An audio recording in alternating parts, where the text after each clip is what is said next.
Hi, my name's Kelleway. I'm a racehorse trainer. I've been training horses for about 33 years now.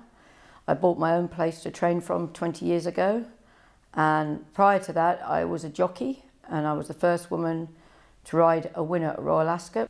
I was born into horses. I think I could ride before I could walk. I've got small shots of me in photographs back in the early 60s. I was born in 63, and I've got shots of me on a Shetland pony called Mandy, and I rode her. So, and my brother, my older brother, he was a good rider, pony rider, and so was my little sister, who's 2 years younger than me, Sarah and Anthony, and they were much better riders than me. I put it out there, I wasn't really into horse riding, and I was very arty and more into literature and sport at school. I was good at hockey, very good at tennis, and I got all my colours and awards within sport at school. I went to boarding school from a young age, and which I learned to grow up a lot, but I was never really into horses. I used to ride every weekend at boarding school, which I thoroughly enjoyed, but there was a girl better than me. I never really had the real, I think, drive to really be in any sort of equestrian sport when I was riding. I wasn't really into show jumping or eventing or dressage, and horse racing, that's what my family did, and it was always dramas doing that, so it didn't inspire me to become anything with horse racing.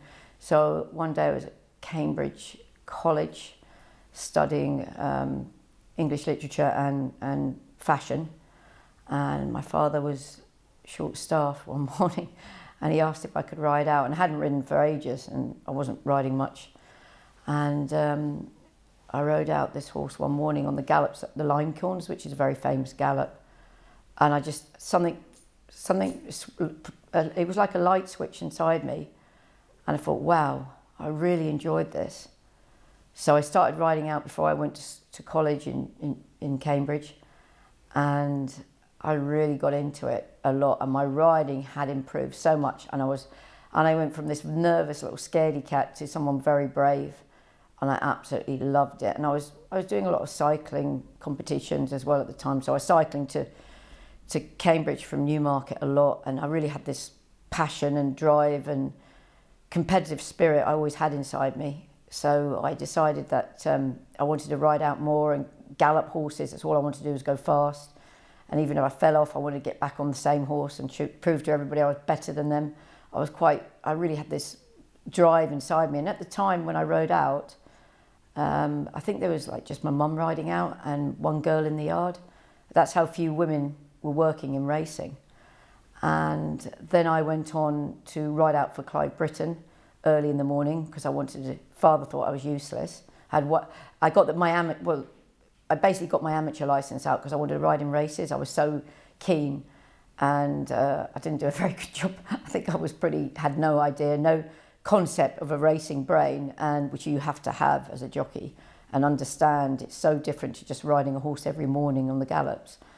Anyway, I was so driven that I went to America for a couple of weeks holiday to a guy called Noah Hickey, and he got me a little Mexican guy to teach me how to race ride and use my stick and basically really interact with a racehorse and learn to go on the right lead and turn and time and everything. And I ended up being from 2 weeks to staying there 6 weeks, and I really had great experience. I came back a different rider.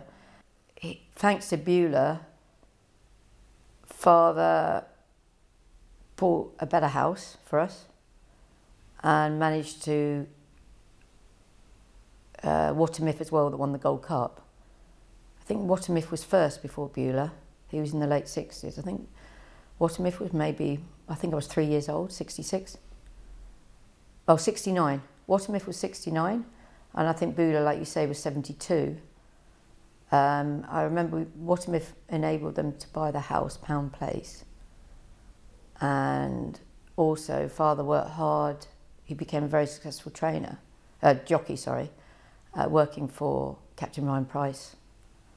And he managed to get a swimming pool built at the side of the house, which was great. And not only that, Father was very much a hands-on person with gardening and stuff, and we had a nice bit of lawn out the front of the house, and he made a tennis court. And thanks to that tennis court, made me a really good tennis player. I thought I was good until I played at Wimbledon with some ex-top players, like British number ones like Sam Smith, Annabel Croft. I wasn't that good. Yeah, so I was, we were very lucky that way, because they were very poor, my parents. I'll never forget, as kids, we were taken to Whisper Green to look at this piece of land where you could train flat horses. He wanted to train flat horses. He'd been at Captain Ryan Prize. And he looked at this piece of land in Whisper Green, lovely house, and it's still in Sussex. And it was just a lovely piece of land where you could train racehorses. But it fell through. And then in this house called Shalfleet, along the Bury Road racing stable, which was Gavin Pritchard Gordon's place, came up for sale. And somehow he managed to scrape money together selling the Pound Place, and he got someone else involved, another partner involved. The other partner is called Cyril Shack, and Jonathan Shack owned that very good filly with the Lloyd Webbers. If you look, their son. So Cyril and Brenda Shack invested with father into the yard, but sadly, and that's something I never vowed ever to happen to me. He got Cyril involved buying the place. He got the bank involved buying the place, and there was him. So there was three people involved in the property. So father was never really owned it outright. And father was lucky in those days because he went to the bank and said, I can buy good horses, give me X amount. And they used to loan him money to go and buy horses. And which he did, his second year of training, third year training, he trained a Champion Stakes winner, Swiss made. He had 8 Group 1 winners and 1 Classic winner. And 1 Classic winner was Madame Gay, who was a brilliant race mare named after me. She won the French Oaks with Lester Bighorn. I think Madame Gay, I was amateur. And I remember I looked after her at night and I hated her because she was a horrible horse to do. She used to try and bite you and kick you, and I was only a little wee kid. And I said, I don't want to do this filly. I don't care how good she is. She wants to kill me every day. And I didn't enjoy doing her because she was so nasty. I mean, she was a really nasty piece of work. She wasn't a sweet horse. I'd rather do the selling plater next door, who was sweet. And she was a bad-tempered thing, she was. But she was a massive big bay mare. But she was very good. She was very talented. And Lester always wanted a rider because in those days you booked your own rides. They didn't have agents. You did your own stuff, and jockeys used to ring up for rides, which was great. And because they knew what they were riding, they used to study the form. I mean, jockeys can walk in the paddock. And thank God for social media, because otherwise, they wouldn't know what they were riding now.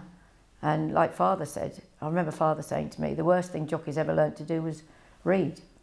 He said, because if they didn't read and just got on a horse and rode it, maybe there'd be a few different results. Because you go out beat. I've seen jockeys come in the paddock, go out beat, because they're reading, oh, this has got no chance, this is a yak. And the worst thing they do, jockeys, which you should never do, is look at who they're riding for. So if you're a smaller trainer, or a trainer just started, and you're not a big trainer like Gosden or Sir Michael Stout or Beckett, they don't give you the time of day, and they forget those little trainers probably help them on the way up the ladder. Yeah, they've had very short memories, jockeys nowadays. Back in the day, amateur riders, I said there'd be about less than 100 amateur riders, probably about 60, 70 riders. You had the likes of Stan Mellor's wife, Elaine Mellor, she was very good. Brooke Sanders, who was a very good trainer, she's retired now. And you had some really very, very good amateur riders at the time. Simon Sherwood, Tim Easterby, trainers, ex-trainers and trainers. Basically, if you were an amateur rider, it was basically you were either a secretary for a big stable. Michael Stout had a secretary, Maxine Cowdery. She rode for Sir Michael Stout. I rode for Clive Britton, and my dad eventually gave me a ride because he made himself look stupid not giving me any rides. But Clive got me going. And basically Stan Mellor was obviously Elaine's husband. So you had to be connected in those days if you're a secretary. We were real amateurs in those days, or a trainer's daughter or trainer's wife, and you had to be quite well connected to get a ride. Obviously stable staff couldn't ride. They had to even be an apprentice and ride in races, because in those days you couldn't be an amateur and work in a racing stable as such full time. They were the rules. Anyway, when I won on Aberfield that day, trained by Clive Britton, he was a great horse. I used to ride him out every morning for Clive, and I won on him the same day, like I said, for Water Swinburne, rode the winner Shergar. And I remember going to the Derby meeting, because the Derby was obviously on a Wednesday, and I went to see the Oaks on the Saturday, and Water came up and said, well done. Water was very young, I think he was 19 or 20, something like that. And yeah, so that was I remember that particular date because of Shergar winning that year. So that was my first winner, and I went on to win another ladies' derby for my father the following year at 18. I became runner-up 17 in the amateur championship, and then I was the youngest. I'm still the youngest woman amateur at 18 to win the championship. And then I was well known as a top amateur rider. I won a lot of trophies, etc. And then when I turned 19 in December, I was going through it into the early months, because we didn't have all-weather racing then, so you sort of have a break and go abroad or whatever. And I was riding horses with chances, and they just weren't winning. And someone up there was telling me that you got to stop this. And so I turned around to father and says, right, I'm going to America. I want to train horses. That's what I wanted always to do, to train horses. And he offered me a job as assistant in Florida, and I was going, and I think father prevented me from going, saying, no, you're good enough to ride in professional races. I said, don't be so ridiculous. I said, I can't ride against Lester Piggott and Pat Edery and Willie Carson, to name a few of the top jockeys we had. They were all good in those days, and it was very competitive. And we didn't have as many meetings, of course, as we have now, or 8 races on the card. It was never more than 6 races. So I reluctantly turned professional, and I think I was about 8 stone stripped, and I dieted, and there wasn't much to diet off me, because I was quite tall for a jockey, at 5'5", even though I'm very short for a jockey now. And I dieted. I went down to 7 stone 2, and we had to waist, because we had to weigh out with a number cloth, a neck strap, a breast girth that goes around the horse, or even the blinkers that go on the horse's head, we had to weigh out with, and the number cloth. So there was, and our saddles in those days, in the 80s, we didn't have the saddle they have now. They were heavy, and the irons were heavier, and even our racing breeches were heavier, and our boots were heavier. So we had to have a good 3.5 pounds to 4 pounds, as well as to ride at that weight. So you had 8 stone, so you had to be a lot lighter, obviously, to ride at that weight with your body weight as well. So we had to waist. I waist very hard. The jockeys, which is dieting, we all dieted, wasted hard. They lived in the saunas. You could see the jockeys' faces. Unlike now, they look pretty healthy, majority of jockeys. Their idea of wasting is missing their breakfast. Like my father, he never really had to waste as a jump jockey. He only ever missed his breakfast. So he didn't clearly understand how hard I was working at keeping my weight down, to the point I was anorexic, and I was very sick one day. I had 4 rides one day, and one horse nearly went under the gates with me. And when I got at home, I passed out, and I was really quite sick. I was really quite ill from wasting, and it was killing me. It was slowly killing me, and I could see I was having problems. But to maintain my weight and keep it down, when racing finished in October, there was no all-weather. I put it out, there was no all-weather racing in the 80s, the early 80s, and I went to New Zealand, because I learned that 50% of the riders in New Zealand were girls, which was unheard of. We're talking about mid-80s here. And, we always say New Zealand's like 10 years behind UK, but certainly wasn't when it came to horse racing. They were way ahead with women in horse racing. You had Kathy Tremaine, Mari Linden, Linda Ballantyne, to name a few very good girl riders. Marie went to Singapore, and she's one of the leading riders there. But it was still a long way to go for women. But over there, when I felt at home over there, but the weights were lighter, so I just was constantly wasting, and it was just. And then I got back to England. There was my father had cut down on horses. there wasn't enough opportunities. Trainers that give girls rides now that are still training from when I was riding wouldn't entertain a girl. I just put it out there, they would not entertain a girl riding. And because they thought men were stronger and women didn't have the technique. Like, majority of time I was riding on my own. There's very few places you change. More girls up north, like there was Kim Tinkler. She's married to Nigel and she was getting lots of rides, and she was the only person I really saw up there. Sharon James, she was up there sometimes, got the odd ride. Wendy Carter, whose father trained, Ted, at the time, really good rider. She got a few rides, but not really. I mean, when you had a girls only race, there used to be about 6 runners in the race. And then we had one at Doncaster, sponsored by Weight Watchers, because I was sponsored by Weight Watchers, which is the irony of it all. It was quite funny that day because I was riding for Jack Berry, who was a very famous trainer in those days, and my horse ended up with 7.9.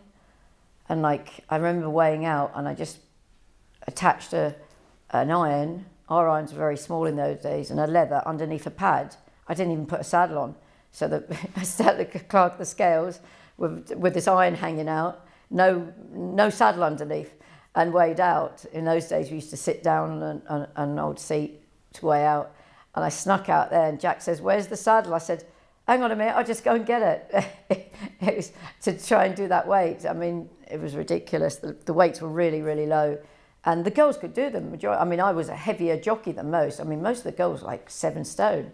I remember I missed the ride in Cesar, which a horse I'd won on called Tom Sharp, and I started riding in mid-season for Wally Wharton, and he said, the boys can't seem to win on this horse. Can I put your girl up? Because obviously in those days, the trendsetter was, put a girl on it, it might run faster because she's going to be gentler and all that. So that's how I got rides. I mean, I rode 100-to-1 shots. I rode 100-to-1 shot for Peter Felgate, beat one of Henry Cecil's up north. And, you know, I was winning on horses. I mean, I remember people used to say to me, and I say to jockeys now, and they say to you, has your horse got a chance, being a jockey that I was? I said, yes, it's got a chance because I'm riding it. So you've got to be, as a jockey, you've got to put this positive vibe out there and be confident. No matter, you can't win if you're not in, but if you're on an outsider, no matter what it is, that's why the favourites don't win every race. You've got to be so positive in the right mindset and go out on that horse. And I listen to jockeys when I get lifts in cars with them. Oh, this is a yap, this is no good. And these poor trainers probably worked his backside off to get that horse to the race course. And there's no other job in the world where a racehorse trainer or any person works so hard to put someone else to finish the job off. There's no other job in the world, because you have control. Most jobs, businessmen, they have control right to the end. We have no control. So when you leg that jockey up and it leaves the paddock on that horse, it's down to them. It's not down to you. You've done your job. Your horse is fit and ready to rock. It's down to that guy or lady or jockey, whatever you want to say, to actually put the finishing touch on your horse. And that's the most important touch, the end, which is to win the race. I was apprentice for my father.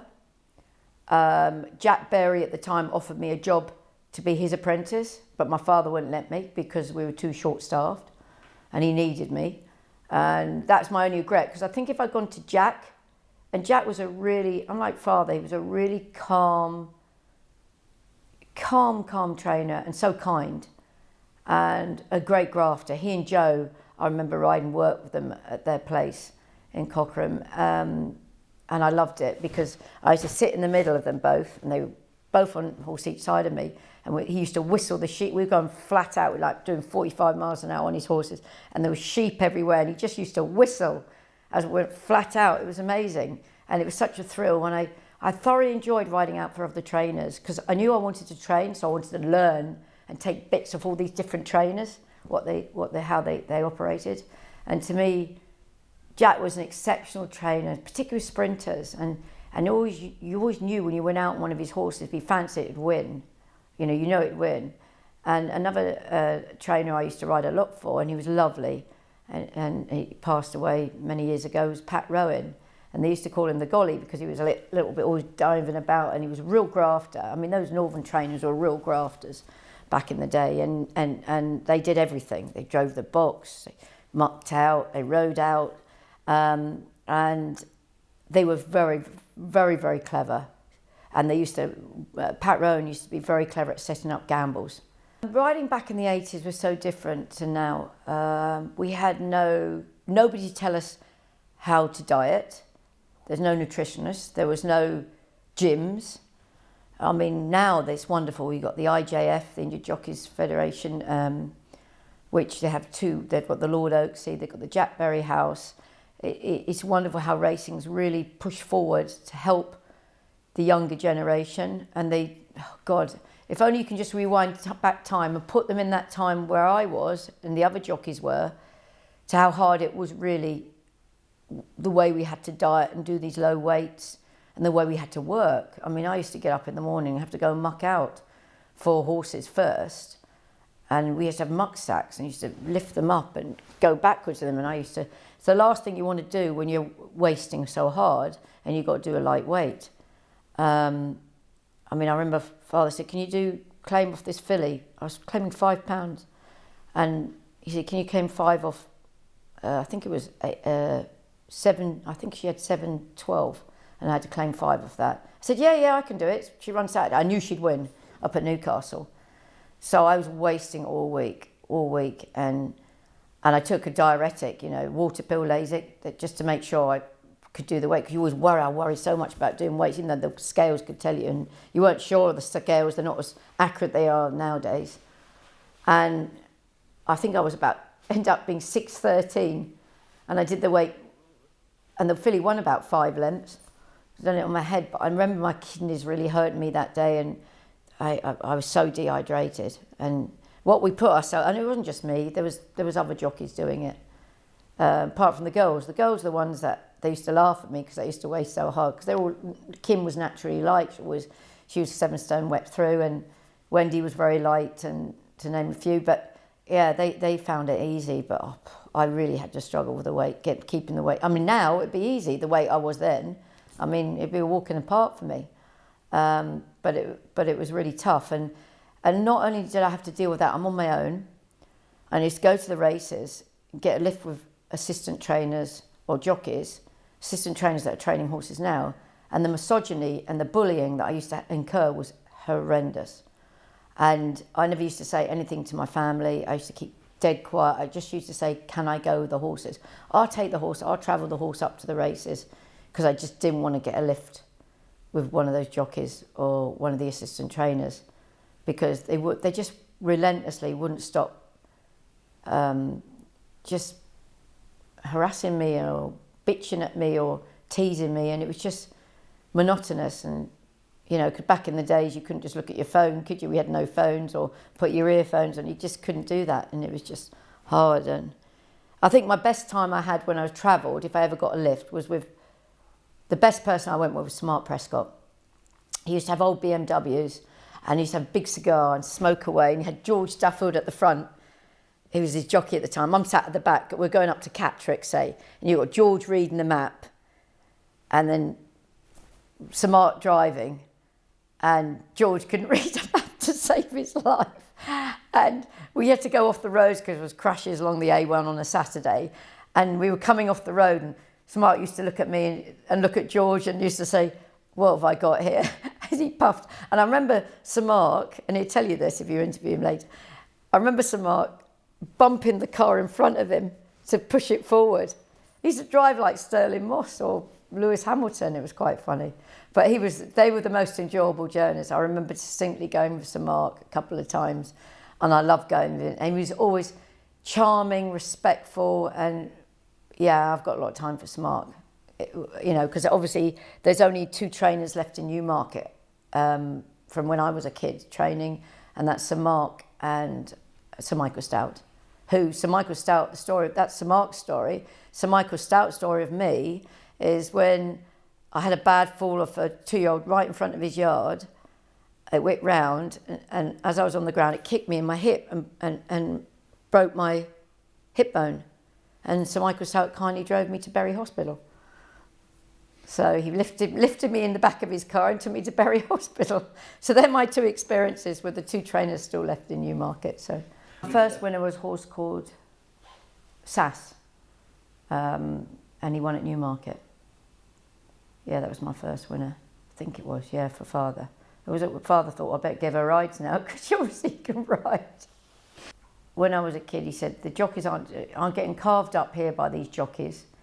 I need you're a £7 claim, you'll be able to take £7, I'll be able to take half your wages. I'll be on a good thing him with you riding. Anyway, so I set my mind, I was so disciplined, I set my mind and I was going to do it. But all those years as a teenager, going through to my 20s, I was completely dedicated. And the discipline was overwhelming what I had to do, you know, the diet, keeping myself fit. I just walked, talked, slept horse racing. And I never ventured out. I didn't do going out. I never drank. I never took a drop of alcohol when I was riding, ever. I've never smoked in my life. But I did take a tablet called Teniet-Dospan, which was for larger people when they're on a diet. It was like a kind of a speed, but it cut your appetite. But it's a danger. Well, you read about it now, it's dangerous. But so I took one of those pills that completely cut my appetite, but speeded my body metabolism up. Though I never ate anyway, so it didn't bother me. But it speeded my body. Oh God, what I did to my body then, and it made me. Because obviously in those days I couldn't use the saunas because they were all for the men only. You couldn't go in the saunas. Not that a sauna really never did a lot to me, just gave me a headache. But and taking that, and by 4 o'clock in the evening or in the evening, I used to be so down, the downers on it, and the depression that you got. And I used to shut myself in dark rooms and not watch telly. And I just go to bed. I just go to sleep. I just used to sleep, which is probably the best thing I could have done. Is just go to bed and sleep. But I wouldn't say I was a great person to be around when I was a jockey because of what the dieting did to me. I had some good friends, but I didn't want to be around people. And my friends used to ask me out. And I think my best friend was Jane Thompson, God rest her soul. She got killed over hurdles. She's one of the leading jump riders. And I used to go up and stay with her and her boyfriend up at Doncaster because her boyfriend was a bouncer at one of the clubs in Doncaster, and I was really, really good friends with her. So when she was killed in a fall at Captrick, it knocked the stuffing out of me as when it got close to people, and I thought, oh no, it took me a long time to get over that. And she was my best friend, and it kind of like, oh God, I really don't want to be close to anybody again like that. So I was always sort of distant myself from people. And another good friend of mine was Sue Brown. She's one of my best friends. She got married and she lives in Australia now. She was good for me to be around because she always sort of kept me upbeat. But apart from that, I led a very solitude life because the first opportunity I got, enough money, I got a property. I think I was only 20 when I bought my first property. And thanks to Margaret Thatcher, because she got me on the property ladder. I actually sat down and had dinner with her. There's a picture there, you see. She admired me for what I did as a woman. She said, we've still got a long way to go for women. We still don't honour the respect from our male counterparts, she said. You're doing well. We are just a small step for women within the world. And she said, we still got a long way to go. And she said, and she always called us one of us. You're one of us. But I didn't always believe in Margaret Thatcher's politics. But she did enable me to get on the property ladder, which I'm forever grateful because I got a 100% mortgage loan for my first apartment I bought, which made me, and obviously I rented all the rooms out I had in there. And just lived in a bedroom, and I just basically wanted to work hard so I could have better things like a nice car. Because at the time I was earning £27.50 a week, so obviously riding helped. Half my wages that I got helped. But then I wrote for a newspaper called not pacemaker, it was called Raceform Handicap book, and it was a newspaper. I wrote a column every week, which that helped me a lot, which paid my mortgage.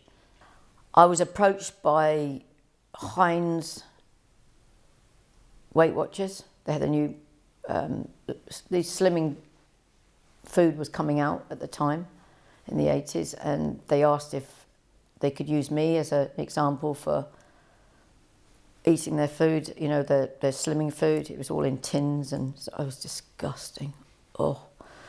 So they asked if they could sponsor me. They got me a car, which is great. They got me an agent, which was a former jockey, and he just took the money. He never bothered bringing up because he didn't believe. He said agents will never work in horse racing. Huh, funny that. Yeah, and I was the first jockey to be sponsored in horse racing, and I put a logo on the back of my breeches one day at Sandown with Heinz, and I got dragged in by the stewards and said, "This is not the way you want horse racing to go. Sponsorship.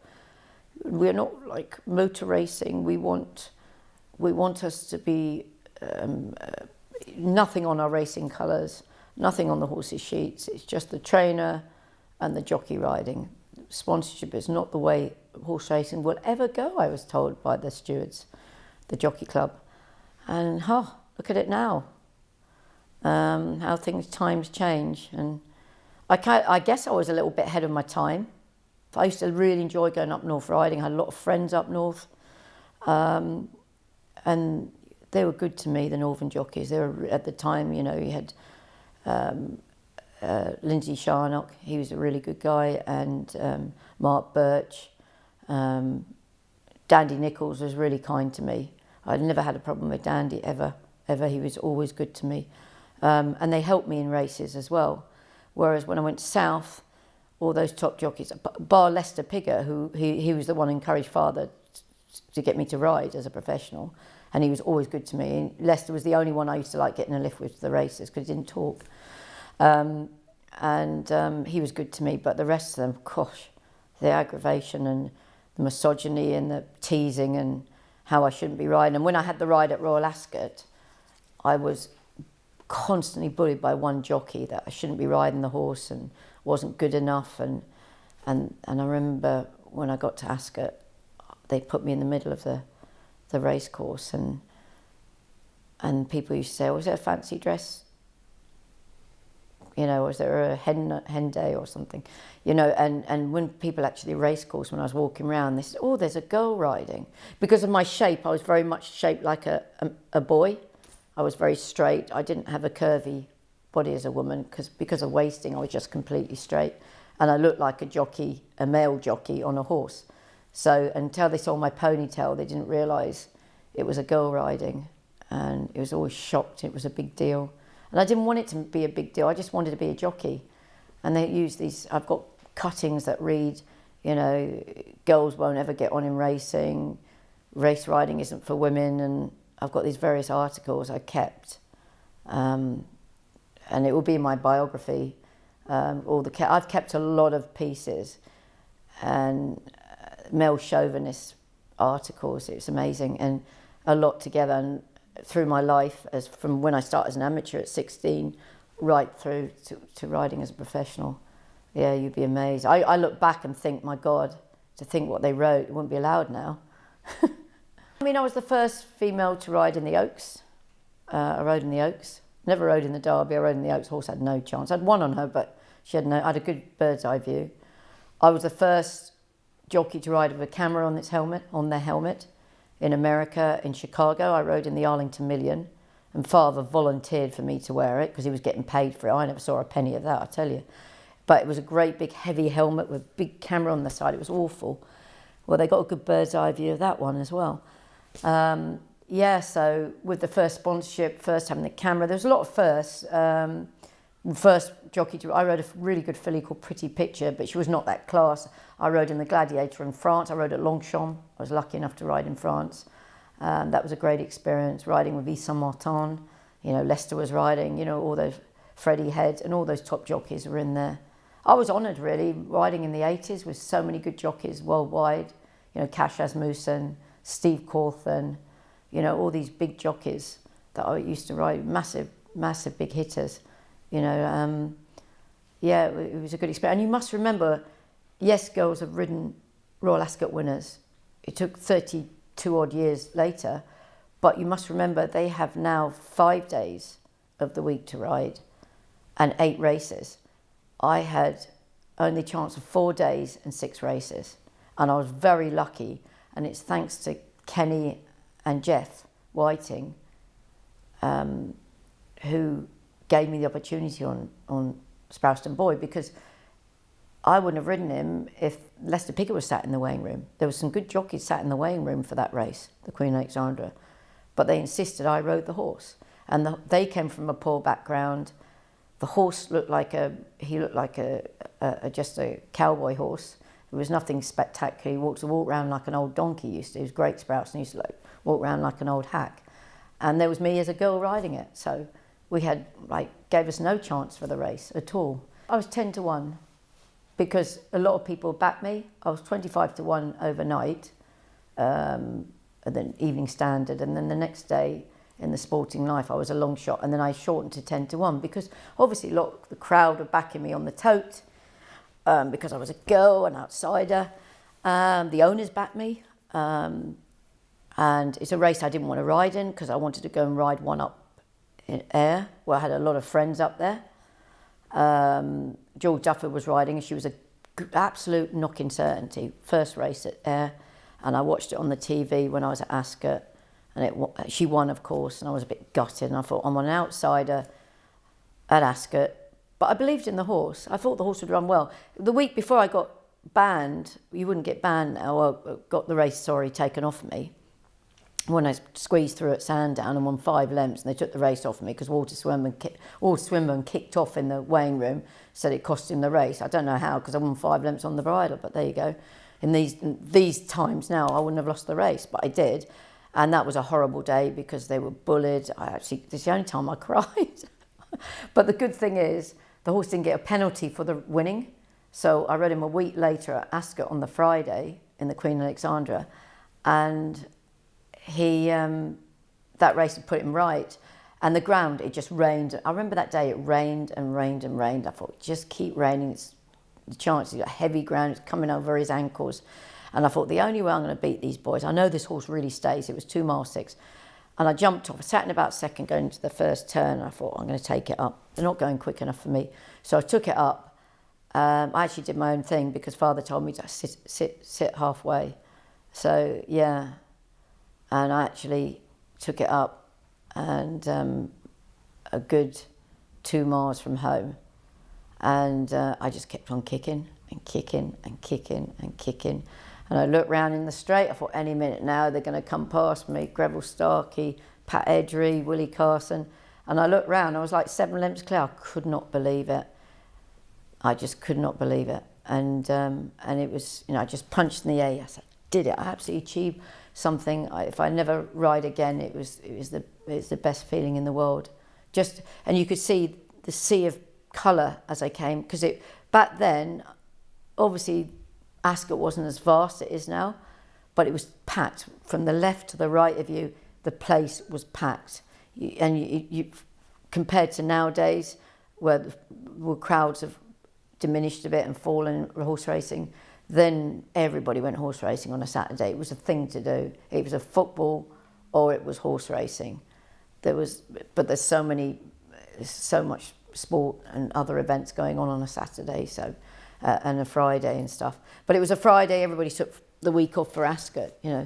I think I had a lot of women there that were clapping me, more so than men, and cheering me. That I actually won, and a lot of the women had backed me because I was a woman. It was quite funny. And of course the press loved it. The press were brilliant. Back in the day, you had every national newspaper, from the News of the World, the Sun, the Daily Mirror, the Daily Mail. All those hacks were there because there was a big piece. Not like nowadays, they've done away with a lot of the horse racing. The back of the page is all football, but back in those days, you had John Garnsey from, I think he did the Daily Express, but you had some really good writers, and they used to rate. They loved me because it was a story. and they could write it, and they were all there, and they all grabbed hold of me, and then I was on breakfast television with Selena Scott the next week, and they just wanted a piece of me. I didn't think it was such a big deal. The Sport and Life managed to put a bit of me on the side going like that in winning the next day, but they put Steve Corbin crowned leading rider, and then a picture of the Queen, and I was up the side there. And the next day, on the Saturday, it was Ascot Heath in those days it was called, and Julian Wilson, who was the presenter on BBC, asked to do an interview with me, and he did. And I think when I had my first winner, also Julian Wilson had me on the next day at Ascot after winning my first race at Ripon, beating Mark Birch in a short head, because it was such a big deal, a woman doing well. I mean, statistically, you see the graph of women riders over a couple of years, and it's got so-and-so 1, so-and-so 2, so-and-so 1, so-and-so 3, and it gets to Gay Kelleway 40.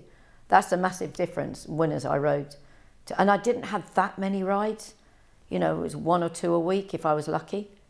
I was getting complete outsiders as well, because, and I've got a lot of naughty rides as well, some bad rides, because I thought, the girl will be able to calm it down.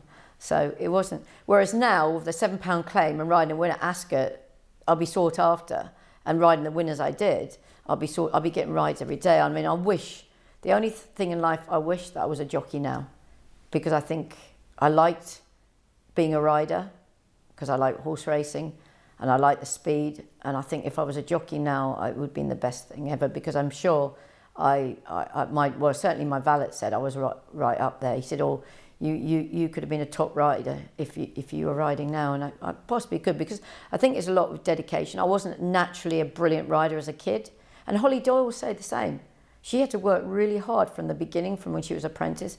She looks back in horror her first winner, as we all do, but how her discipline and her drive to make it to the top. And as you've got to admire Hayley Turner as well, who I think is a brilliant judge of a race. She knows what she's up against. She places horses well in a race, and she's a thinking jockey. They're very two different riders, Holly and her, but they're two very good riders. And to me, that's how you've got to be. You've got to be very disciplined, and both jockeys are incredibly disciplined. And they both have very light weights. They're very light, both girls. But Holly says, I've got to do 8.4. I said, no, I used to claim off 8.4.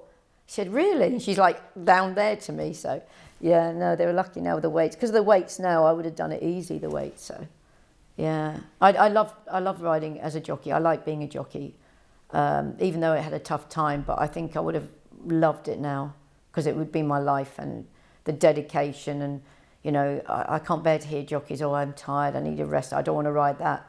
I'd go anywhere to have one ride, to ride any horse in a race. I'm just so passionate and had the drive about me. And I think that's what, to be a successful sports person, you have to have that drive.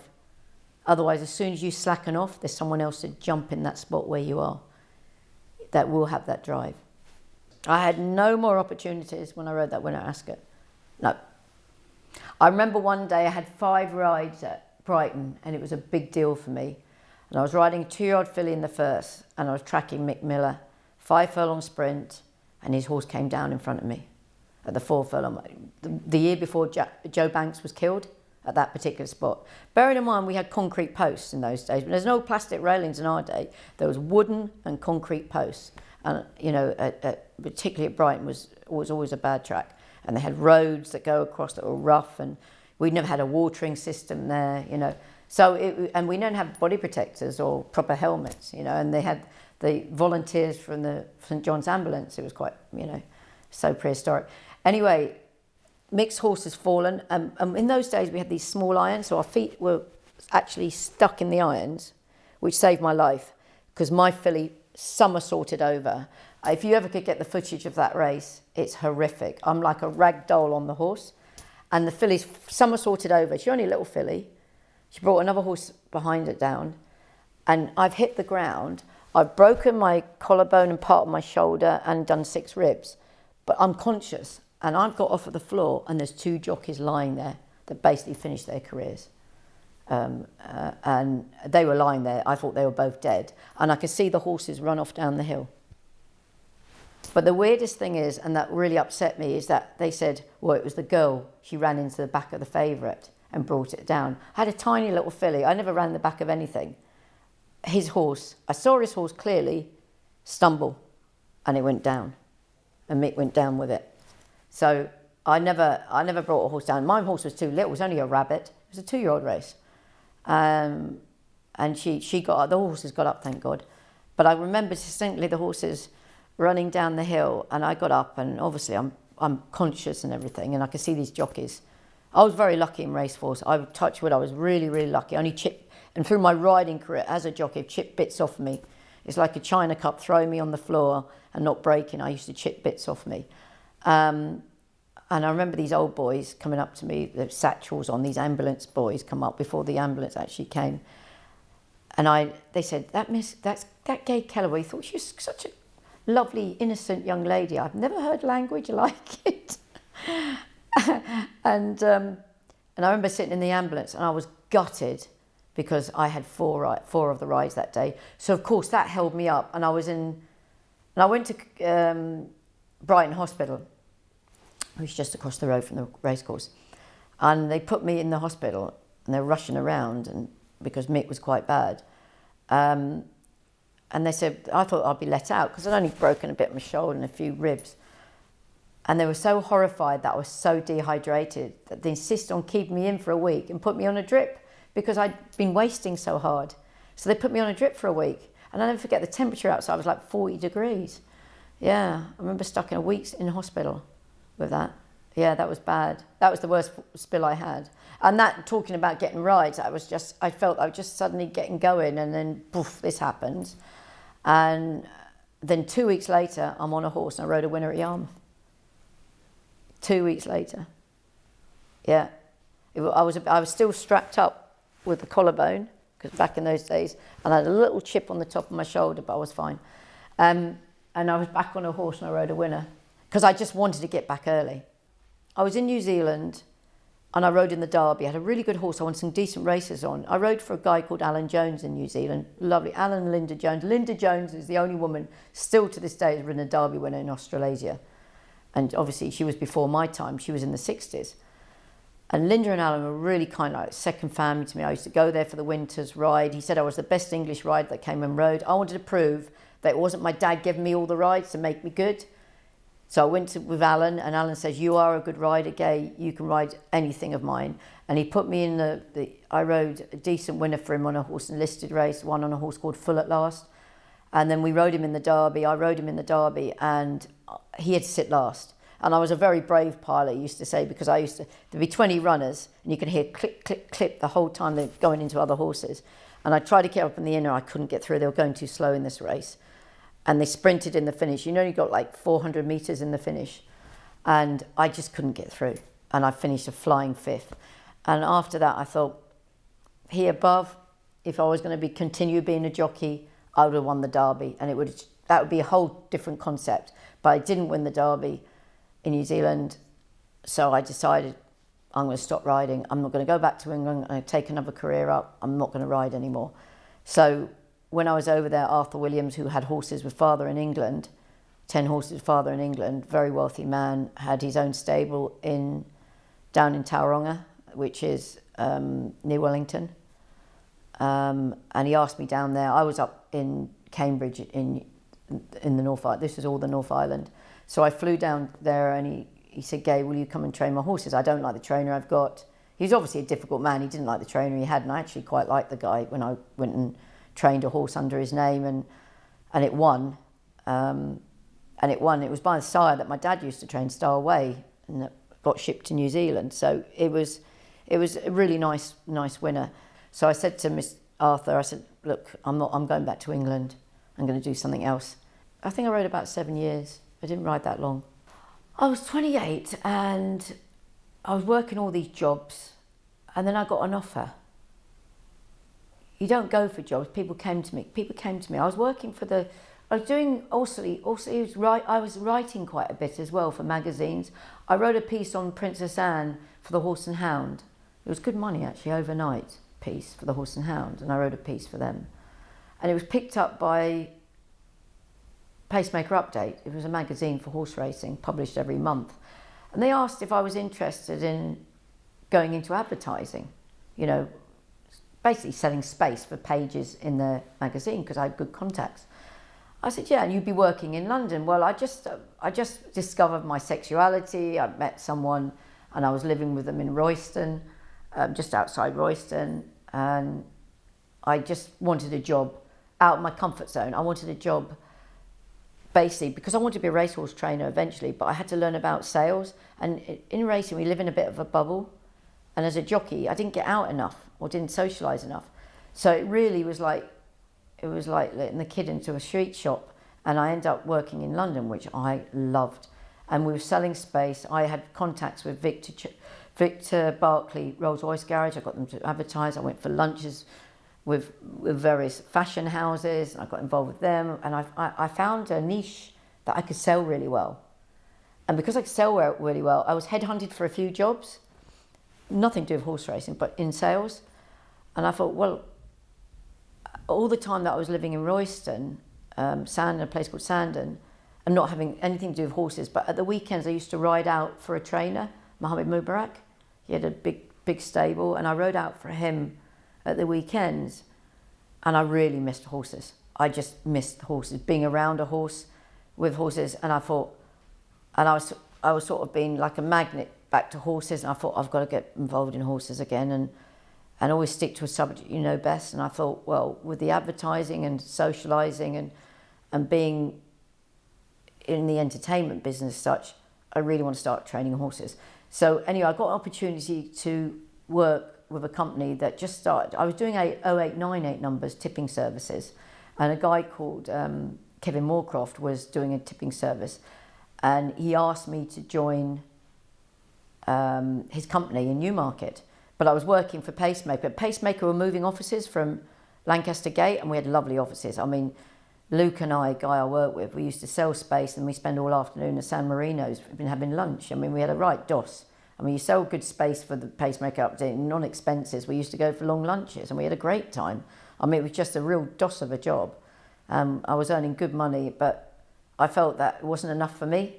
And they were moving to Teddington, these horrible, and it was going to take ages to get, and then it wasn't for me, this. I thought, this is not going to be the rest of my life, selling space for magazines. So I went on to work for Kevin Moorcroft and Ron Dawson in Newmarket, in which I decided that I was going to go. We went racing one day, and there was a horse for 3,000 in a hurdle race with Mark Tompkins.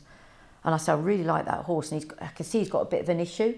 And he finished about 6th down the field in this hurdle race in a cellar, and I claimed him. Well, cut a long story short, I trained him under another trainer's name, because obviously in those days you couldn't just train one horse like you can now. You had to have 12 horses in training. So what I did was train this horse under this trainer's name, and I ended up winning 2 hurdle races with him. And the horse had done nothing. So obviously I had a knack of training horses, and I treated with various back problems he had as well, and I rode him out myself and blah blah blah. So Ron and Kevin said, why don't you take your license out yourself, go and start training? And I did, and the rest is history. I took a license out training horses, and yeah, I never looked back. Tyrone Flyer, ridden by Nicky Carlisle at Catterick. That was my first winner. I'll never forget that. Blue colours with yellow stripes. A little Irishman owned him, and yeah, they came to me because obviously new broom suites, well, new trainer. I used to have Jason Weaver as an apprentice riding for me because his girlfriend used to ride out for me. Yeah, so yeah, that's, and I had a very, very good, I was very lucky. One of my best friends, still my best friend now, one of my best friends, a lady called Jo Crowley. She was working for a chap called Pat Mitchell, and I met her when I was riding for Pat. And she wasn't very happy at Pat. She'd been there a long time, and she was underused. I mean, she was an intelligent lady, just leading up, mucking out wasn't, to me, enough for her. So I asked her to come and join me as my assistant, and she came to me and she did muck out. She did the office. She'd come with me racing, and we had such a good time together. She was a really good friend, and her boyfriend started working for me as well. And we just had a nice little team, and they were good days. We had such a lot of fun. And to be fair to Joe and Paul, they moved down to Dorset with me. We had 2 cats, 1 dog, 2 dogs, 2 cats. And that happened when one of our horses got backed heavily by an owner. Asked me to, he sent a horse to me. He thought I was quite shrewd, and he sent a horse called me Wildara. He said, Gay, don't tell anybody. I don't want it to run in my name. Run it in your name. I said, Joe, because Joe had colours. I said, Joe, run it in your name, because I don't really want horses running in my name. Anyway, I ran it at Pontefract, and she needed a pair of blinkers. And I said to Joe, I said, I think this filly's a better filly than she is. She wants blinkers. So I put blinkers on. Well, it found another stone in hand. I rode it in the gallop. And Ray Cochrane was on another horse, a top jockey at the time. And I rode against this horse. The horse I was riding work with had won. Anyway, I went up this gallop. I went 10 lengths clear of it. And he said, what's that? And I said, oh, it's called Zippy, as in zip up. Because these guys said, do not tell anybody what it's called. So I didn't. And there was no social media in those days and what have you. So no cameras following you. So I called it Zippy. And the staff always knew it as Zippy in the yard. And Joe and I used to laugh about it. Anyway, I said, Jesus, this filly goes really well, Joe. I think we should up her game and put her in a race. And we put her in a race at Newmarket with Lindsay Sharnock on. And she was £5 out of the handicap. And Handans was the favourite. And I said to my friends that bought her, I said, I promise you, this will win. I don't care what's in the race. I think this filly is black type. The way she'd gone with this other horse, if she transfers that to the racecourse from the gallops, I said she will definitely win. And they backed her from 25s down to 6s. And she won 5 lengths. And John McCreary was there that day. It was in October. I'll never forget the day.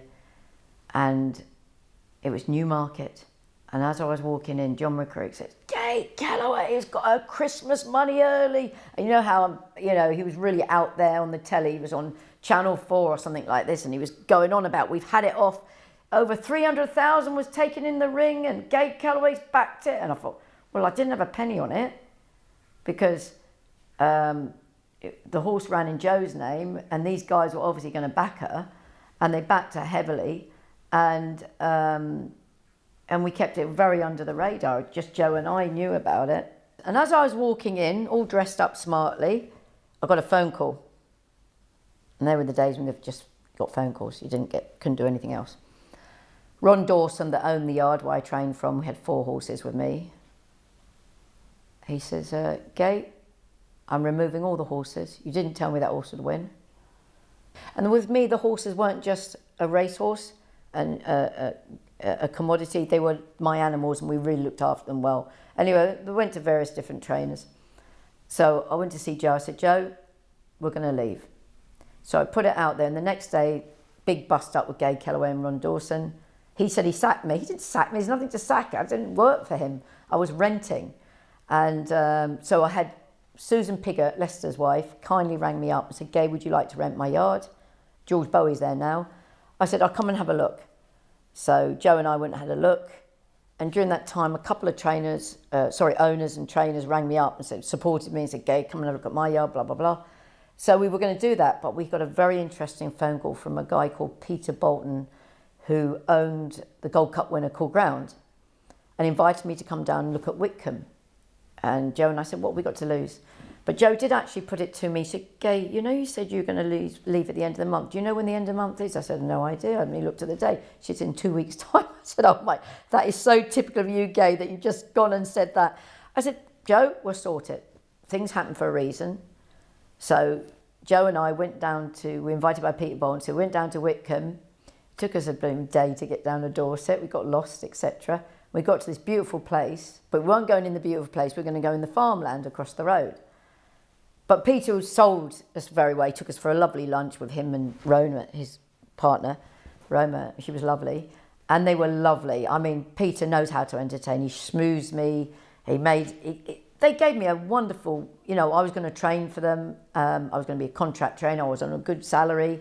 They were going to take half my money. And I only had 12 horses to take there. But he wanted me. He saw me in the paper. I think he half fancied me, barking up the wrong tree there. But he was lovely, and we went there, and I promise you, it rained for 40 days and 40 nights, and it was horrendous. We were mucking out, knees up to muck. We weren't in the good yard. That was empty. That was going to be wait for a trainer called James Toller to go in there. He never came, so it was empty. Wickham was empty, the big state of the art. I said, and our first runner won. It went all the way to Southwell from Wickham and it won. Paul took it. I didn't go because I was working at home, and the horse won. So, and then the next horse won, and we were like having winners from this horrible little stables he'd put us in across the road from Wickham. And he said, "Oh, this girl obviously can train. She's got 12 horses." Little did I know I had 2 Group 1 horses. My best horse I ever trained, Sorby Towers, in the yard. And Al Mustrak finished second to Dubai Millennium. Another Group 1 horse. I had bought 2 Group 1 horses for £13,000 each. And it was amazing. So I'd had 2 really good horses. So we moved into Wickham, because he let us move into Wickham when we were having winners, and we just took off. We had a big open morning. Horses were coming to us. We were going to sales buying horses. We got all these around this southwest area coming to us to have horses. We met Liz Nelson, big owner of mine. She came, and and the Wilkinsons, they bought horses with us, and they all lived in the area, and they're really mad passionate about horse racing. And we just took off, and within the second year we'd had 42 winners. The following year we had 54 winners. We were having winners every week. It was unbelievable, the amount. And we built up to about 48 horses. And it was amazing. All I had to worry about was training the horses. I didn't have to pay the bills. I didn't have to employ staff. I had many staff as I liked. We used to laugh, Joe and I said, "We're in luxury land. This would be the best years, Joe, of our life training." We had nice houses to live in. We didn't have to pay rent.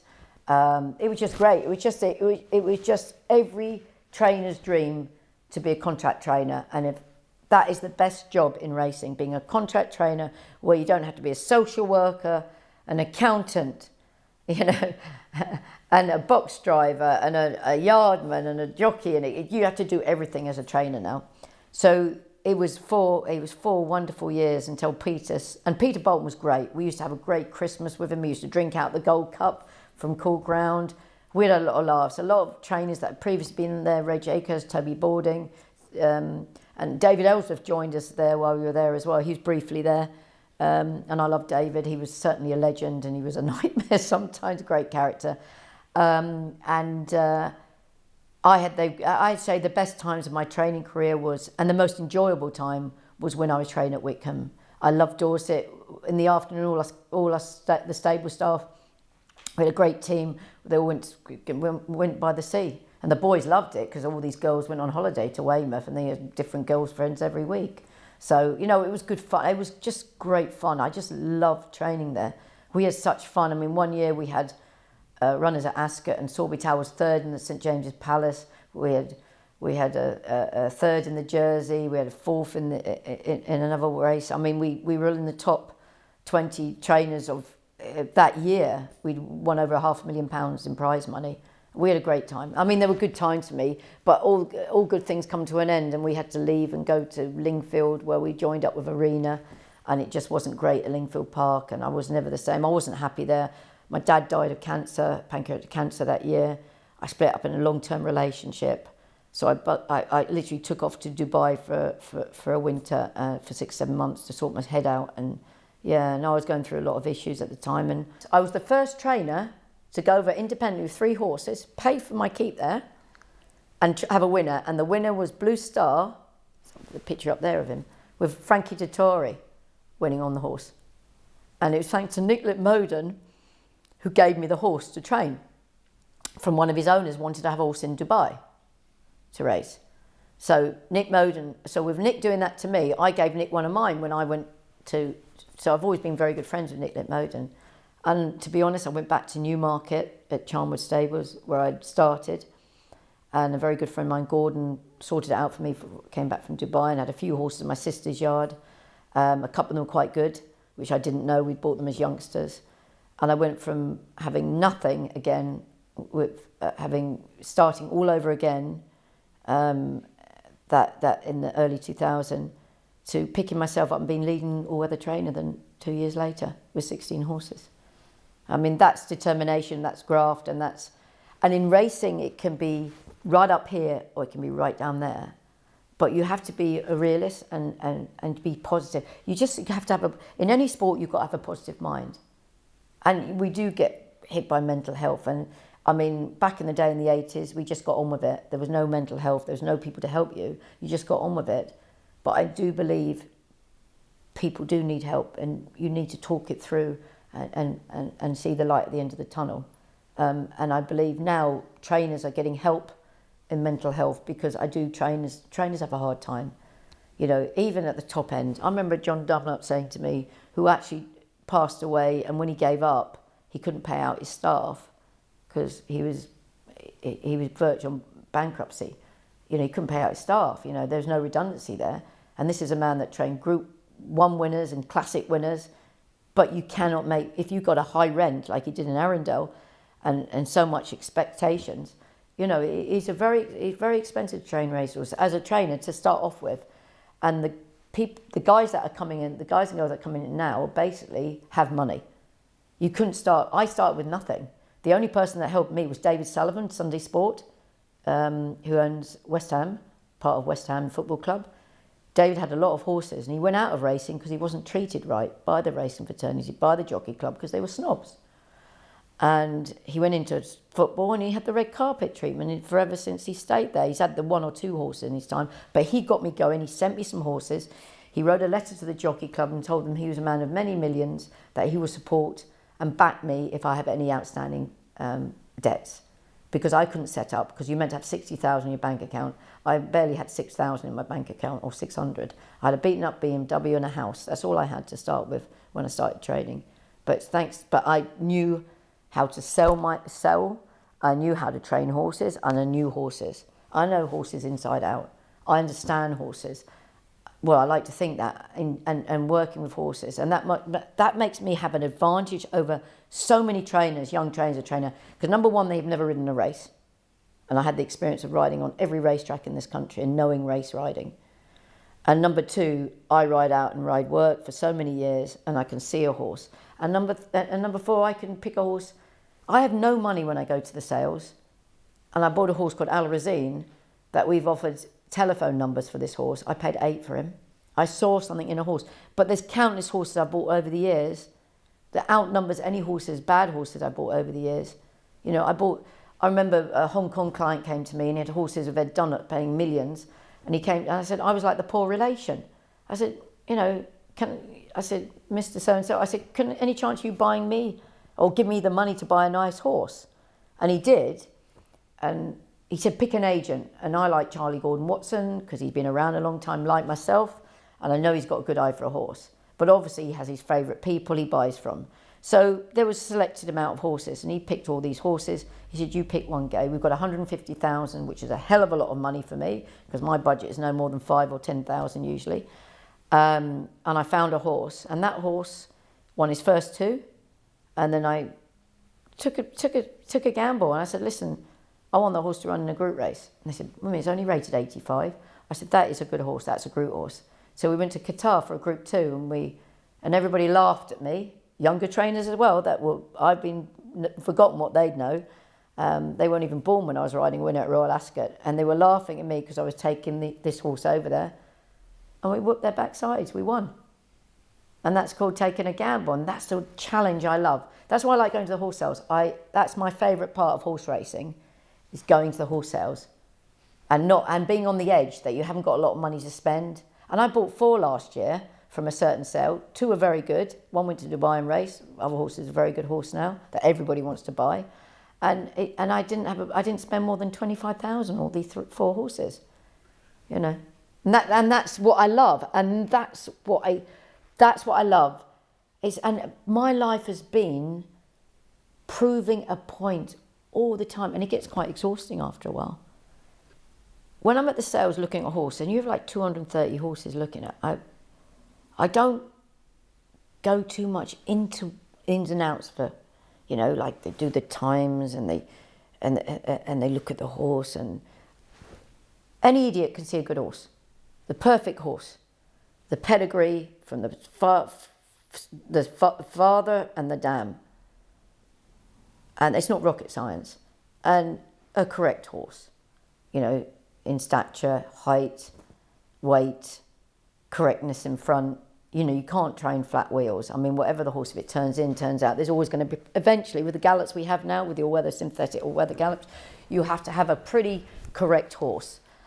So any idiot can buy a horse for an open checkbook. I mean, they're no geniuses to do that, these agents. But to buy, and that's what makes a good trainer as well, to find a horse for very little money and to make that into a champion. But what I look for, I always get that feeling here. I get that feeling about horses. I used to go with my father's very little. He was very good at picking horses, very cheap horses as well. And I used to go to the sales all the time with him and watch what he did and watch what he looked at. And I remember I bought one horse called Forza Figlio years ago. Father looked at it. It was from Book One. It was only £5,000 from Book One, which is the Houghton sales now. And you could get cheap horses then. And it was like, he said, well, if you want to buy a clothes horse. And I'll never forget, he was lying in bed watching racing one day, Goodwood meeting, and that horse won. And I rang him out. I said, remember that clothes horse? He says, yeah, you're nearly getting good as your father. So, you know, it's just getting that feeling about a horse. And I do get the feeling. You can't always get it right with horses, but the amount of money I spend, I buy very little money. And I like to take a chance. And I tell you who's good at that, Mark Johnson, the trainer. I remember I was underbid, and I bottled it actually when Mark first, was training it, because he trained started training a few years earlier than me. And I used to watch Mark at the sales. And he's a guy that started with very little horses, and I used to watch him at the sales and used to buy horses that had problems with legs. And I went to buy one. I thought it looked like someone taken a knife to its tendon. I thought, I ain't going to buy that. And I loved the horse, body-wise, physique, beautiful horse.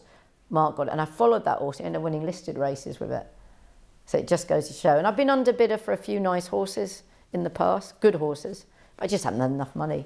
I'm just being a realist. But, you know, I like to buy horses. I like to take a gamble. And the Irish are very good at smoozing you. You know, the Irish, all those, you know, Tally-Ho especially are very good. And I've got some nice horses off Tally-Ho. And they said, we got a nice horse. I said, if I had £1 for every Irishman that says I've got a nice horse, I'd be a very rich person. And you've always got nice, well, they're all lovely at the start. I said, I want to know if they're lovely in 6. I give them quite a hard time, the vendors. So, but I get excited going to the sales. I like the whole procedure, getting on a plane. And you know, they're really good in Ireland. They Goffs and Tattersalls, Ireland. They put you in a nice hotel and they really look after you. They really, really look after you. And I thoroughly enjoy going to the sales in Ireland and buying horses. And when I start bidding, it's so funny, I get different clients, new clients say, oh, I really like that horse, Gay. You know, have you got an owner for it? And the 4 horses I bought last year from Goresbridge were sold before they even got on the boat back. You know, I mean, they wanted, but they're only cheap, 2 5-grand horses, 1 8-grand and 1 15. So they were cheap horses, you know. So, but it's that wonderful thing, taking a gamble. And I've had a head girl with me, Liz Mullen. She's been with me 26 years. After Jo, she's been with me 22 years. Jo was with me 10 years, 23 years, Liz, and 10 years with Jo Crowley. So I've been very lucky to have my assistants, brilliant assistants. I mean, Liz has been with Sir Noel Merlis and Sir Michael Stout, you know, and Neville Callahan. So she's had really good trainers. So we bounce off each other. We never had a crossword together. I mean, our horse runs tonight that she owns in the yard. Her daughter's a very good breeder, breeds Book One horses. So she has a wealth of experience. She just retired from riding last year at 69 after a fall off a 2-year-old. I said, you've got to stop riding. Liz, you've got to stop riding. I need you too much. Great feeder. Horses look magnificent. Credit to her. And and we both enjoy. We go out in the car, watch the horses. I sometimes ride, and we bounce off each other of horses. You know, I think you've got to have someone else to help you as well. We had 3 runners one day. We had 2 at Brighton and 1 at Yarmouth. And all the owners, some owners were at Brighton. I was at Brighton with the 2 runners, driving the box there. And there was a horse at Yarmouth. And we only had 3 runners and they all won. That was a good day.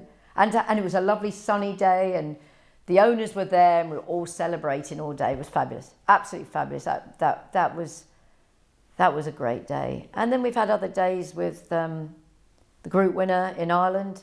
My first Group 3 winner, I remember Tommy Staunton owned him. Ansley up there. I bought him out of a cellar for 5,000. He won a few nice races leading up to a listed race. Easily won a few races with Pat Edry and Ray Cochrane on. And I went over to, what was it? It was Leopardstown with the horse. I don't know if we flew over there. I can't remember how I got there. Anyway, I went with the horse, and I rode him out in the morning at Leopardstown, and he felt great. Anzio, he was a great, lovely old horse. He was a 6-year-old gelding, and he ran that day. And Tommy had come from Kildare with, honestly, a busload of people, and he tried to make me drink the night before glasses of Guinness. I said, I don't even like the stuff. Oh, it's good for you, Guy, it's good for you. Drink and drink. And I thought, I couldn't drink this. So anyway, the next day, they've all come to the races. They're having lunch, the horse is running. Talk about putting pressure on, but it's great when days like this, actually. And the horse, I promise you, he came from way back, and he got up, and it was a short nose, you can see it in that picture over there. He's in the one in the middle over there in that picture. He's not even in a terrible picture, you can hardly see him. But he literally went through like a knife through butt with Ray, and we had to wait 20 minutes for the photo finish, and I couldn't believe we won. I mean, it was literally on a cigarette paper, and I couldn't believe it. And obviously Tommy and all his family, he's passed away now, and all his family and his friends. I mean, he must have had 40 people from his little village in County Kildare, and the horse won. I mean, that is a day. And what I've seen with owners, and I've seen owners, as you can see at Cheltenham the past week, it was the happiest day of their life, apart from something personal happening. And yeah, that was that. And to see people really enjoy their horse race, that gives me great pleasure. And the horse had won, and it just gives me so much pleasure when something like that happens. It's like when we went to, and when the odds are against us, like we were in Qatar, when everybody said we couldn't win and we won. Anzio went and won, and then I went to Newmarket against all the big stables with a great horse called Vortex that won me 17 races.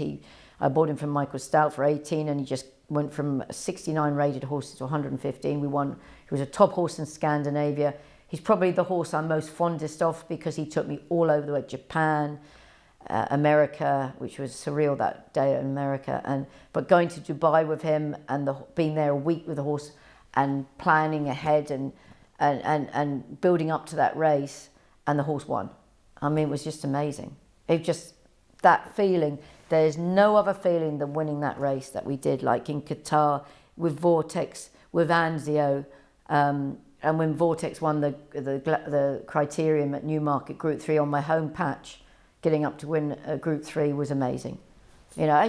And winning with Lights Camera Action the second year running of the big Arc Day, you know, and winning that big prize with 150 grand prize money, you know, that big day at Lingfield, the finals, the all-weather finals, and to win that race was amazing as well, against all odds, beating 2 of Godolphins. And I had the horse so right, that Lights Camera Action on the day. And I've had lots of different horses that have been amazing, you know, absolutely amazing. I mean, one day I won £10,000 on a horse. I really believed in this horse. He was 10 to 1, and the owner said, look, Gay, you can either have the £1,000 or put it on the horse. I said, put it on the horse, he'll win. And he won at Newbury, because like it's money I wouldn't have had. So yeah, and then, you know, there's days like Tikera and Vortex when they were short-headed each other, went clear in the Lincoln Trial. I mean, that was an amazing day. Not so much for the owner that won the second, but, you know, winning the 2-year-old races that I've won, you know, with a filly, Primo Lady. She won the first ever 10 grand bonus. I paid 5,000 for her. She won the 10 grand bonus at Lingfield, and then she went on and won the May Hill at Doncaster not so long ago, about 5 or 6 years ago. And then, you know, 2019 was the last Group 2 winner in Qatar with Global Spectrum. And it's just, I've had some amazing days, and with horses that didn't cost a lot of money or not sent to me by these big owners from beautiful pedigrees. It's always me that has to find the horse.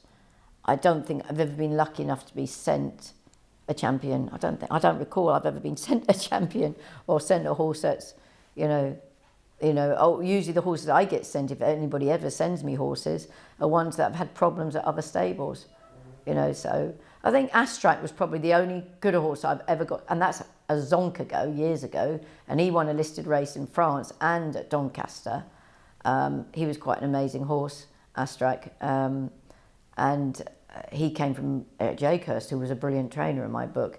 And I've got a wonderful picture up there winning the Wentworth Stakes, coming up between two of Godolphins and winning. So that was the only horse I think I've ever been sent that was any good from a previous trainer. But yeah, it's finding these horses and buying them yourself and bringing them on, especially when they cost no money.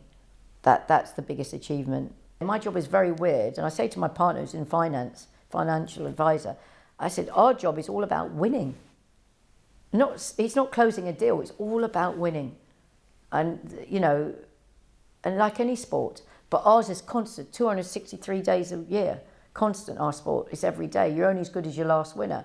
But it's a constant reminder that, you know, you've got to keep, to stay at a good level in the sport, you've got to keep positive. And when I buy my own yard, I'm buying it, no one else. So I bought my own yard, and I bought this nearly 20 years ago. So it's mine. There's no rent I pay on it. It's mine. I've got a lovely home, and I'm very, very fortunate. And racing has given me that. But it's hard work. Nobody's given me anything. My father died penniless. When I first started training, my parents didn't speak to me for 6 months. They thought I was mad. But I did it. And pure determination. When people say no to me, I say yes. And that's pure passion, discipline, determination, whatever you want to call it. It's just this drive inside me that's always made me go forward. And even John Gosden says to me, he said, Gay, the wonderful thing about you, he said to me one day, that you always come up with good, modern ideas. And that's why you've been successful, because you keep going. You know, whatever these young folk, boys and girls come in, they wouldn't have a clue how I started or what I know. They just think, oh, she's only got a few horses. You know, but believe me, I know more than they'd ever know. And I've seen even young trainers and young jockeys, I've seen them come and go. I've kept my stables small. I bought my yards with only 24 stables, and everybody thought I was mad. I bought this so many years ago. I said, because we're going to have trouble with staff eventually. And I'm so right. I don't think for the horse's sake, you can do the job properly unless you have enough people to man. It's like, you can't sail the ship alone. You know, you've got to have a good staff to maintain a good quality, standard for your horses. Because owners pay a lot of money to have a horse in training. And I want my horses to be looked after like the best, 5-star. I'm quite good at fencing. I fence, yeah, not the paddock kind. I did it in my 20s and I do it now. I surf in Portugal in the summer. I've got a very good friend that's got a hotel over there, and I go and surf over there. I love all sport outside racing. I'm going to the Paris Olympics this year. I'm very excited. I do a lot of concerts. I went to the Brit Awards. I'm going to see Taylor Swift. I went to Las Vegas for the first time, saw Adele over there. I like to travel a lot. I like to discover new things. I like good food. I actually do talks about mindfulness. I've actually started studying about nutrition. I'm a bit of a health freak. I'm very disciplined. I'm 60 now. I want to keep myself fit and healthy and be able to ride and be agile. I very rarely drink. I hit that in the 30s and had good times and partying. I'm over all that. But I still have a good party. I love throwing parties at my house and concerts at my house. And I have a lot of friends outside racing. My partner's outside racing and lives in Scotland, so I go to Edinburgh quite a lot. I'm into fashion. I go to a lot of fashion events. I'm always doing stuff outside racing. But obviously racing is a full-time job, so you've got to be really... And I get invited to a lot of racing dues. I'm on the ROA board, so obviously I'm very forward-thinking and try to help in enhancing an owner's experience racing. That's really important to me. I do try to help racing that way. I've obviously I did quite a few trips to Ukraine, and we managed to rescue a few animals, dogs, cats, horses, get them across the border. I did that for a couple of years ago. That was quite full on. I'm always finding new things, but yeah, so there's a lot going on outside racing. I like training horses, but I don't want to be... The winter times are becoming very hard for me and tough because I like to go racing all the time. And the roads are getting worse, so I am at the moment studying in mindfulness. I want to bring mental awareness for people outside racing, that you can coach people within being around an animal, being around a horse. So I'd like to introduce, which is it's just started in this country, it's equine human therapy. I'm quite interested in that, which my stable could accommodate something like that. So I'm doing a few courses. So I'd like to, I think future would be, I'd like to do a lot of talks, mindfulness. I will have a biography coming out next year. So there's a lot going on. It's called Top Secret at the moment. There'd be a lot, watch this space. And this year we've got the play going again about my win on Sproulston Boy. Kate, the granddaughter of Jeff Whiting, wrote the play and stars in the play, and it's very authentic. It's a fabulous play, and it's now in the Corn Exchange in Cambridge. It was all Suffolk and Norfolk area. Now it's branching out into the Cambridgeshire area, so that's something to look forward to this year. And the knock-on effect will be the book, and who knows what's after that.